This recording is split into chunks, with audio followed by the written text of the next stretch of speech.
স্বৈরাচারের পতনে সিরিয়ার মাটিতে স্বস্তির নিঃশ্বাস ফেলছেন বাসিন্দারা।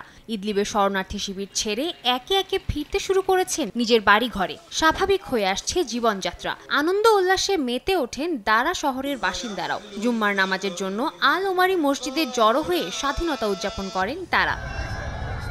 সিরিয়াবাসী এখনও ভুলতে পারেনি গত 14 বছরের অত্যাচার ও নিপীড়নের আখ্যান। গৃহযুদ্ধে নিহতদের স্মরণে শুক্রবার দামেস্কের উমাইয়াদ স্কয়ারে জড়ো হন হাজার হাজার মানুষ। শহীদদের সম্মানে পতাকা উত্তোলনের মাধ্যমে শ্রদ্ধা জানান তারা। আমরা আজ শহীদদের জন্য শোক প্রকাশ করতে এবং হারিয়ে যাওয়া শিশুদের খুঁজে বের করতে জড়ো হয়েছি। জানি না কারাবন্দী মানুষের ভাগ্যে কি জুটেছে, কিন্তু সৃষ্টিকর্তা তাদের উপর সদয় হন।